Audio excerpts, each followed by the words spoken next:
20ஆம் நூற்றாண்டில் உலக அமைதிக்கு மிகப்பெரிய அச்சுறுத்தலாக விளங்கிய ஒன்று அமெரிக்காவுக்கும் சோவியத் யூனியனுக்கும் இடையே நிலவிய கோல்ட் வார் எனப்படும் பனிப்போர். அந்த பனிப்போர் உருவானதற்கு அடிப்படை காரணம் ரஷ்யாவில் லெனினுக்கு பிறகு ஆட்சிக்கு வந்த ஸ்டாலினும் அவருக்கு அடுத்து வரிசையாக வந்த சர்வாதிகாரிகளும் தங்கள் படைபலத்தை அசுர வேகத்தில் பெருக்கிக் கொண்டதோடு தாங்கள் நம்பிய கம்யூனிசத்தை உலக நாடுகளில் திணிக்க முற்பட்டதுதான். ரஷ்யாவின் அச்சுறுத்தலுக்கு மற்ற நாடுகள் வேண்டுமானால் அடிபணியலாம். ஆனால் கம்யூனிசத்தை வெறுத்த அமெரிக்காவோ ரஷ்யாவின் ஆயுத குவிப்பை எதிர்கொள்ள நேரடி ஆயுத போட்டியில் இறங்கியது. அதன் விளைவுதான் கோல்ட் வார் எனப்படும் பனிப்போர். அது உச்சகட்டத்தில் இருந்தபோது அணுவாயுத போர் மூழுமோ, 3ஆம் உலகப் போர் வெடிக்குமோ என்று உலகம் அஞ்சிய நாட்கள் ஏராளம். ஆனால் 1917ஆம் ஆண்டு உலகுக்கு முன்னுதாரணமான ஆட்சி வழங்கும் உறுதியோடு லெனின் மூலம் ரஷ்யாவில் வேரூன்றிய கம்யூனிசம் 74 ஆண்டுகளுக்கு பிறகு 1991ஆம் ஆண்டில் அடியோடு வேரறுந்து போகும் என்று எவரும் எதிர்பார்த்திருக்க முடியாது. ஆம், அந்த ஆண்டு சோவியத் யூனியன் சிதறுண்டது, கம்யூனிசம் சிதைந்து போனது, பனிப்போரும் ஆவியாகி காற்றில் கரைந்து போனது. ஆயுத போட்டியிலிருந்து விடுபட்ட உலகம் நிம்மதி பெருமூச்சு விட்டது. அதையெல்லாம் சாத்தியமாக்கியது ஒரு மனிதனின் தெளிந்த பார்வையும் உள்நாட்டு பிரச்சனைகளுக்கு அடக்குமுறை மட்டுமே பதிலாகாது என்ற நம்பிக்கையும். உலகத்துக்கு தேவை பொருளாதார வளர்ச்சியே அன்றி ஆயுத வளர்ச்சி அல்ல என்ற தொலைநோக்கும் தான். பனிப்போரை முடிவுக்கு கொண்டு வந்ததன் மூலம் உலகத்தின் பாதுகாப்பை பன்மடங்கு உயர்த்தி வரலாற்றிலும் உயர்ந்து நிற்கும் அந்த வித்தியாசமான அரசியல்வாதியின் பெயர் மிகாயில் கோர்பச்சோவ்.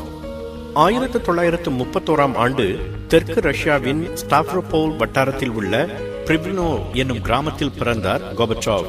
அவர் சிறு வயதாக இருந்தபோது ரஷ்யாவில் ஜோசப் ஸ்டாலினின் கொடுங்கோலாட்சி நடைபெற்றுக் கொண்டிருந்தது. மிக மோசமான கொடுங்கோலர்களில் ஒருவன் என்று வரலாறு வர்ணிக்கும் ஸ்டாலினின் ஆட்சியில் 9 ஆண்டுகள் சிறைவாசம் அனுபவித்தார் கோர்பச்சோவின் தாத்தா ஆண்ட்ரே. ஸ்டாலினின் கொடுங்கோன்மையை பார்த்து வளர்ந்தார் கோர்பச்சோவ்.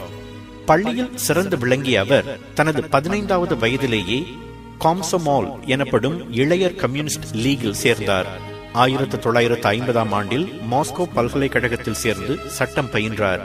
பல்கலைக்கழக மாணவராக இருந்த போதே கம்யூனிஸ்ட் கட்சியில் உறுப்பினராக சேர்ந்தார். பல்கலைக்கழகத்திலேயே தான் சந்தித்த ரயீசா என்ற பெண்ணை தான் பட்டம் பெற்ற 1955ஆம் ஆண்டிலேயே மணந்து கொண்டார். சட்டத்தில் பட்டம் பெற்று தான் பிறந்த ஸ்டாவ்ரோபோல் வட்டாரத்திற்கு திரும்பிய கோர்பச்சோவ் கம்யூனிஸ்ட் கட்சியின் தலைமைத்துவத்தில் படிப்படியாக முன்னேறி பல பொறுப்புகளை வகித்தார். 1970ஆம் ஆண்டில் கட்சியின் வட்டார செயலாளராக நியமிக்கப்பட்ட அவர் அடுத்த ஆண்டே கம்யூனிஸ்ட் கட்சியின் மத்திய ஆளும் குழுவில் உறுப்பினராக சேர்த்துக் கொள்ளப்பட்டார். 1980ஆம் ஆண்டு சோவியத் ஆளும் குழுவின் முழு உறுப்பினராக அவர் பதவி உயர்வு பெற்றார். அந்த காலகட்டம் வரை சோவியத் யூனியனின் அதிபராக இருந்த லியோனிட் பிரெஷ்னேவ் 1982ஆம் ஆண்டில் மறைந்த போது ஆண்ட்ரோபோவும், 2 ஆண்டுகளில் அவர் மறைந்த போது செனன்கோவும் அதிபர் பொறுப்பை ஏற்றனர். 1985ஆம் ஆண்டு மார்ச் 11ஆம் தேதி செனன்கோ இறந்த போது அடுத்த நாளே கட்சியின் பொதுச் செயலாளர் பொறுப்பும் அதிபர் பொறுப்பும் கோர்பச்சோவின் கைகளுக்கு வந்தது. முன்னைய சோவியத் அதிபர்களைப் போல் அல்லாமல் மற்ற நாடுகளுக்கு நிறைய பயணங்கள் மேற்கொண்டவர் கோர்பச்சோவ். அதனால் அவரது பார்வையும் அணுகுமுறையும் வேறுபட்டதாக இருந்தது. அவர் பதவியேற்ற போது மிகப்பெரிய பிரச்சனைகளை எதிர்நோக்கி இருந்தது சோவியத் யூனியன். ஆயுத போட்டிக்கு அளவுக்கு அதிகமான சொத்து செலவழிக்கப்பட்டது அதற்கு முக்கிய காரணம். பதவியேற்ற வேகத்திலேயே ஆயுத போட்டியை முடிவுக்கு கொண்டு வர முடிவெடுத்தார் கோர்பச்சோவ். அப்போதைய அமெரிக்க அதிபர் ரொனால்ட் ரீகனின் அழைப்பை ஏற்று இருவரும் 4 உச்சநிலை சந்திப்புகளை நடத்தினர். அதன் பயனாக 1987ஆம் ஆண்டில் அணுவாயுதங்களை குறைக்கும் ஒப்பந்தத்தில் இரு தலைவர்களும் கையெழுத்திட்டனர். அந்த கணமே சோவியத் யூனியனின் தலையெழுத்தும் மாறத் தொடங்கிவிட்டது என்பதை உலகம் அப்போது உணரவில்லை. அடுத்த ஆண்டே இன்னொரு முடிவையும் அறிவித்து உலகை அசத்தினார் கோர்பச்சோவ். 9 ஆண்டுகளாக ஆப்கானிஸ்தானை ஆக்கிரமித்திருந்த சோவியத் படைகளை மீட்டுக் கொள்வதாக அவர் அறிவித்தார். முன்னைய தலைவர்கள் அவமானம் கருதி செய்ய மறுத்த செயல் அது. வெறும் வீம்புக்காக படைகளை அங்கே வைத்திருந்து இழப்பை அதிகமாக்கிக் கொள்வதை விட அங்கிருந்து வெளியேறி இழப்பை குறைத்துக் கொள்ள வேண்டும் என்ற அவரது விவேகத்தை உலகம் பாராட்டியது. அந்த 2 வெளியுறவு கொள்கை மாற்றங்களுக்கும் தந்த அதே முக்கியத்துவத்தை நாட்டின் பொருளியலை சீர்படுத்துவதிலும் தந்தார் கோர்பச்சேவ். பெரஸ்ட்ராய்கா என்ற பொருளியல் சீர்திருத்தத்தை அவர் அறிவித்தார். அந்த சீர்திருத்தத்தால் கம்யூனிஸ்ட் கட்சியின் இரும்பு பிடி தளரத் தொடங்கியது. சில துறைகளில் தனியார் மயத்திற்கு அனுமதி வழங்கினார். 1986ஆம் ஆண்டு கிளாஸ்நாஸ்ட் என்ற திறந்த கொள்கையை அறிவித்தார். அந்த கொள்கைதான் கம்யூனிசத்தின் அழிவிற்கு அடிகோலியது. சோவியத் யூனியனில் மூடியிருந்த பல கதவுகளை அது திறந்துவிட்டது. தனி மனிதர்களும் பத்திரிகைகளும் அச்சமின்றி அரசியல் பேச அனுமதிக்கப்பட்டது. 1989ஆம் ஆண்டு இன்னொரு அதிசயம். முதன்முறையாக சோவியத் நாடாளுமன்றத்திற்கு தேர்தல் நடைபெற்றது. 1917ஆம் ஆண்டு லெனின் ஆட்சியை கைப்பற்றிய பிறகு ரஷ்யாவில் நடைபெற்ற முதல் சுதந்திர தேர்தல் அது என்பது குறிப்பிடத்தக்கது. 2ஆம் உலகப் போருக்கு பிறகு Bulgaria, Romania, Poland, Hungary, Czechoslovakia, கிழக்கு ஜெர்மனி ஆகிய 6 நாடுகளில் சோவியத் யூனியனின் கம்யூனிஸ்ட் கட்சி ஆதிக்கம் செலுத்தியது. அந்த கட்சிகள் அனைத்துமே மக்களால் வெறுக்கப்பட்டன. அந்த நாட்டின் கம்யூனிஸ்ட் தலைவர்கள் சோவியத் ராணுவத்தின் துணையுடனும் ரகசிய போலீசின் துணையுடனும் சுமார் 40 ஆண்டுகளுக்கு இரும்பு கரங்களுடன் கோலோச்சினர். ஆனால் 1989, 90 ஆகிய 2 ஆண்டுகளில் அந்த கிழக்கு ஐரோப்பிய நாடுகளில் அதிசயிக்கத்தக்க மாற்றங்கள் ஏற்பட்டன. 1989இல் கிழக்கு ஜெர்மனியில் கொந்தளிப்பு ஏற்பட்டது. 2 ஜெர்மனிகளையும் பிரித்த பெர்லின் சுவற்றை தாண்டி மேற்கு ஜெர்மனிக்கு செல்ல மக்கள் முயன்றனர். அப்போது கிழக்கு ஜெர்மனியில் கம்யூனிஸ்ட் கட்சி தலைவராக இருந்த எரிக் ஹொனெக்கர் வழக்கம் போல் அடக்குமுறையை கையாள நினைத்த அந்த தருணத்தில் பெர்லினுக்கு அவசர வருகை மேற்கொண்டார் கோர்பச்சேவ்.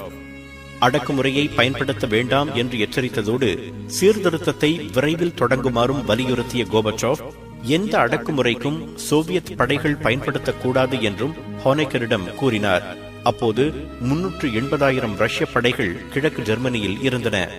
தக்க தருணத்தில் அவர் தலையிட்டதால் இரத்த களரி தவிர்க்கப்பட்டது. 2 வாரங்களில் ஹொனெக்கர் பதவி துறக்க நேரிட்டது. அதே ஆண்டு நவம்பர் 9ஆம் தேதி நம்ப முடியாத ஒன்று நடந்தது. பெர்லின் சுவர் திறந்துவிடப்பட்டது. மில்லியன் கணக்கான கிழக்கு ஜெர்மானியர்கள் சுதந்திரமாக மேற்கு ஜெர்மனிக்குள் நுழைந்தனர்.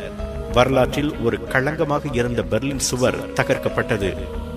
அதன் எதிரொலி மற்ற கம்யூனிஸ்ட் நாடுகளிலும் கேட்கத் தொடங்கியது. பல்கேரியாவில் இரும்பு கரத்தோடு ஆட்சி செய்து வந்த டோடோ ஜெவ்கோவ் நவம்பர் 10ஆம் தேதி பதவி துறக்க நேரிட்டது. ஒரு வாரம் கழித்து செக்கோஸ்லோவாக்கியா தலைநகர் பிராகில் மிகப்பெரிய மக்கள் ஆர்ப்பாட்டம் நடைபெற்றது. டிசம்பர் 10ஆம் தேதி அதிபர் குஸ்டாவ் ஹுசாக் பதவி துறந்தார். ஹங்கேரியில் நவம்பர் 26ஆம் தேதி சுதந்திர தேர்தல் நடைபெற்றது. பெரும் வாக்கு வித்தியாசத்தில் கம்யூனிஸ்ட் ஆட்சியாளர்கள் தோல்வியை தழுவினர். போலந்திலும் கம்யூனிஸ்ட் கட்சி தோற்கடிக்கப்பட்டு 1990ஆம் ஆண்டு ஜனவரி 1 தேதியிலிருந்து அங்கு சந்தை பொருளியல் அறிமுகமானது. தன்னுடைய சகாக்கள் ஒவ்வொருவராக மண்ணை கவ்வுவதை பார்த்த போதும் ருமேனியாவின் சர்வாதிகாரி விடாப்பிடியாக ஆட்சியில் தொடர்ந்தார். ஆனால் மக்களின் ஆவேசம் எந்த சர்வாதிகாரியையும் விட்டு வைக்காது என்பதற்கு இன்னும் ஓர் உதாரணமாய் அமைந்தது டிசம்பர் 25ஆம் தேதி நிகழ்ந்த அந்த சம்பவம். அன்றைய தினம் ஆட்சியிலிருந்து கவிழ்க்கப்பட்டு பின்னர் பிடிக்கப்பட்டு சுட்டுக் கொல்லப்பட்டார் சர்வாதிகாரி சாப்செஸ்கு. அதோடு கிழக்கு ஐரோப்பாவின் கடைசி கம்யூனிஸ்ட் சகாப்தமும் முடிவுக்கு வந்தது. இவற்றையெல்லாம் விரிந்த புருவங்களோடு பார்த்து கொண்டிருந்த சில சோவியத் குடியரசுகளும் சுதந்திர கோரிக்கை விட தொடங்கின. 1990ஆம் ஆண்டு மார்ச் 11ஆம் தேதி சோவியத் யூனியனிலிருந்து தான் சுதந்திரம் பெற்றுவிட்டதாக தைரியமாக அறிவித்தது லித்துவேனியா. கோர்பச்சேவ் அதை விரும்பாவிட்டாலும் படைபலத்தை பயன்படுத்தவில்லை. அந்த ஆண்டு இறுதிக்குள் சோவியத் யூனியனில் இடம்பெற்றிருந்த 15 குடியரசுகளும் சுதந்திர பிரகடனம் செய்தன. சோவியத் யூனியனின் சிதைவை வைத்த கண் வாங்காமல் உலகம் பார்த்து கொண்டிருக்க கொதிப்படைந்த சில பழமைவாத கம்யூனிஸ்டுகளும் ராணுவ தளபதிகளும் 1991ஆம் ஆண்டு ஆகஸ்ட் மாதம் ஆட்சி கவிழ்ப்பில் ஈடுபட்டு கோர்பச்சேவை கைது செய்தனர். ஆனால் போரிஸ் எல்சின் போன்ற தலைவர்களும் சோவியத் மக்களும் அதற்கு கடுமையான எதிர்ப்பு தெரிவிக்கவே அந்த முயற்சி பிசுபிசுத்து போனது. அதன் பிறகு ரஷ்யாவில் அசுர வேகத்தில் மாற்றங்கள் நிகழ்ந்தன. கம்யூனிஸ்ட் ஆட்சி தடை செய்யப்பட்டது. அதன் சொத்துக்கள் பறிமுதல் செய்யப்பட்டன. அந்த ஆண்டு இறுதிக்குள் அத்தனை சோவியத் குடியரசுகளும் தனித்தனியாக பிரிந்தன. சோவியத் யூனியன் அதிகாரப்பூர்வமாக கலைந்தது. அதே ஆண்டு டிசம்பர் மாதம் சொந்தமாகவே பதவி விலகினார் கோர்பச்சேவ். அவர் பதவியேற்று 6 ஆண்டுகளில் அத்தனையும் நடந்து முடிந்தது. 20ஆம் நூற்றாண்டை பாதுகாப்பற்றதாக மாற்றிய எத்தனையோ தலைவர்களுக்கு மத்தியில் தனி ஒரு மனிதனாக அதன் பாதுகாப்பை உறுதி செய்தவர் கோர்பச்சேவ். இன்று உலகில் ஓரளவு அமைதி நிலவுவதற்கு வித்திட்டவர் அவர். தேவையற்ற கொள்கைகளை தைரியமாக தூக்கி எறிந்தவர் அவர். கௌரவம் கருதி ஆயுதங்களை குவித்த தலைவர்களுக்கு மத்தியில் பொருளாதாரமும் உலக அமைதியும் கருதி ஆயுத போட்டா போட்டிக்கு முற்றுப்புள்ளி வைத்தவர் அவர். வரலாற்றில் மிகப்பெரிய மாற்றத்தை கொண்டு வந்த அவரை வரலாறு என்றென்றும் நினைவில் வைத்திருக்கும். The only disability in life is a bad attitude. தவறான மனோபாவம் தான் வாழ்க்கையின் ஒரே குறைபாடு. Luck is a dividend of sweat. The more you sweat, the luckier you get. அதிர்ஷ்டம் என்பது நீங்கள் சிந்தும் வியர்வைக்கு கிடைக்கும் வட்டி. எவ்வளவுக்கெவ்வளவு வியர்வை சிந்துகிறீர்களோ அவ்வளவுக்கவ்வளவு அதிர்ஷ்டம் கூடும். வானம் வசப்படுமே.